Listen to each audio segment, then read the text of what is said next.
تو آج انشاءاللہ سر پر مسح کرتے ہوئے ہم کیا پڑھ سکتے ہیں اور اس کا معنی کیا ہے، وہ دعا کون سی ہے، وہ آپ کے سامنے ذکر کریں گے۔ جب ہم سر کا مسح کریں تو اس وقت یہ دعا پڑھیں، اللہم اظلنی تحت عرشک یوم لا ظل الا ظل عرشک۔ اس کا ترجمہ یہ ہے کہ اے اللہ، تو ہمیں اپنے عرش کا سایہ عطا فرمانا اس دن کہ جس دن تیرے عرش کے سائے کے علاوہ کوئی دوسرا سایہ نہ ہو۔ یعنی روز قیامت وہ ایک ایسا دن ہے کہ جس دن صرف اللہ رب العزت کے عرش کا سایہ ہوگا، اس کے علاوہ کوئی اور سایہ نہیں ہوگا۔ سورج انتہائی نیچے ہوگا، تانبے کی زمین ہوگی اور اس وقت سائے کی اشد ضرورت ہوگی۔ تو اس وقت کے دن کے لیے انسان پلاننگ کرے اور اللہ رب العزت سے دعا کرے اور ایسے اعمال اختیار کرے کہ جس کے سبب اسے عرش کا سایہ حاصل ہو سکے۔ کچھ اعمال نبی پاک علیہ الصلوۃ والسلام نے بھی ذکر فرمائے، مختلف احادیث میں مختلف چیزوں کو عرش کے سائے کا ذریعہ اور سبب قرار دیا، جیسے کہ ایک حدیث ہے، حضرت ابو ہریرہ رضی اللہ تعالیٰ عنہ اس کے راوی ہیں۔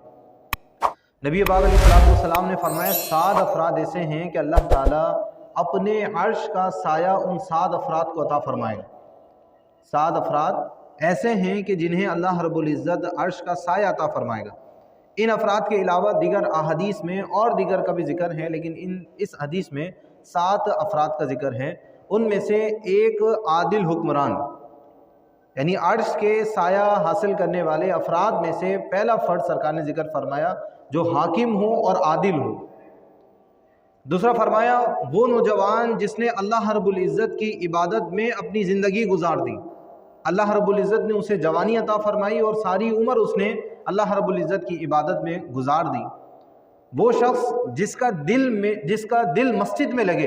تیسرا فرد وہ بیان کیا کہ جس کا دل مسجد میں لگتا ہو، ایسا فرد بھی بروز قیامت اللہ کے عرش کے سائے میں ہوگا۔ چوتھا فرد بیان کیا وہ 2 شخص جو آپس میں محبت کریں تو فقط اللہ تعالیٰ کے لیے محبت کریں، اور اگر وہ جدا ہوں تو فقط اللہ تعالیٰ کے لیے جدا ہوں، یعنی ذاتی دشمنی یا دنیا کی لالچ ان میں پیش نظر نہ ہو، اللہ رب العزت کی محبت میں قریب آئیں اور اللہ رب العزت کی محبت میں دور ہو جائیں۔ وہ شخص کہ جسے کوئی مال والی، کوئی جمال والی عورت گناہ کی طرف مائل کرے، وہ عورت اسے گناہ پر مجبور کرے، گناہ کی دعوت دے، لیکن وہ اللہ رب العزت کے خوف سے ڈر کر مارے اس گناہ کی طرف نہ بڑھے اور اس کو چھوڑ دے۔ تو 5ویں نمبر پر نبی پاک علیہ الصلوۃ والسلام نے ایسے نوجوان کا تذکرہ کیا کہ جس کو گناہ کی دعوت دی گئی لیکن وہ اللہ رب العزت کے خوف سے محفوظ رہا، بچ گیا۔ چھٹا ذکر کیا وہ شخص جو اس طرح چھپا کر صدقہ دے کہ اس کے الٹے ہاتھ کو پتہ نہ لگے کہ اس کے سیدھے ہاتھ نے کیا صدقہ کیا ہے، یعنی سیدھے ہاتھ سے جب وہ صدقہ دے گا تو وہ اس انداز میں اس طرح چھپا کر صدقہ دے کہ اس کے الٹے ہاتھ کو بھی پتہ نہ لگے کہ اس نے صدقہ کیا دیا ہے۔ اور 7ویں نمبر پر نبی پاک علیہ الصلوۃ والسلام نے ایسے شخص کا ذکر فرمایا کہ جس کی آنکھوں سے اللہ رب العزت کے ذکر کے وقت آنسو بہتے ہوں، یعنی جب اللہ رب العزت کا ذکر اس کے سامنے کیا جائے تو اس کی آنکھیں جاری ہو جائیں اور آنکھوں سے مسلسل آنسو شروع ہو جائیں۔ تو ان 7 افراد کا سرکار نے ذکر فرمایا کہ ایسے افراد اللہ رب العزت کے عرش کے سائے میں ہوں گے۔ تو ان میں سے جو ہم سے تعلق رکھنے والی باتیں ہیں وہ ہم ضرور اختیار کریں، اور تقریباً ساری چیزیں اگر ہم غور کریں تو تقریباً ہم حاصل کر سکتے ہیں۔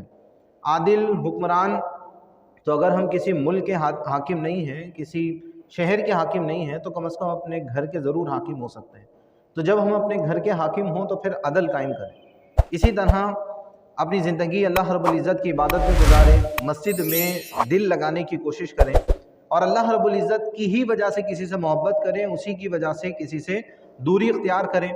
اگر کوئی عورت گناہ کی جانب مائل کرے تو اللہ رب العزت کے خوف سے بچ جائے، ایسا بھی ممکن ہو سکتا ہے۔ پھر صدقہ کرنا یہ بڑی اہم عبادت ہے، بہت اہم ہے۔ تو ہم جب صدقہ کریں تو اس انداز میں صدقہ کریں کہ کسی کو معلوم بھی نہ ہو کہ ہم کیا کر رہے ہیں۔ ایک ہاتھ سے صدقہ کریں، دوسرے ہاتھ کو پتہ نہ لگے، اس کا مطلب یہ ہے کہ آپ کے اطراف والے اس کو جان نہ سکیں کہ کیا ہوا ہے۔ بعض لوگوں کی یہ خواہش ہوتی ہے، یہ عادت ہوتی ہے کہ جب وہ کسی کو صدقہ کرتے ہیں، کسی کی مدد کرتے ہیں، تو ان کے دل میں ایک خواہش، ایک طمع ہوتی ہے کہ کسی طرح کسی دوسرے بندے کو پتہ لگ جائے کہ یہ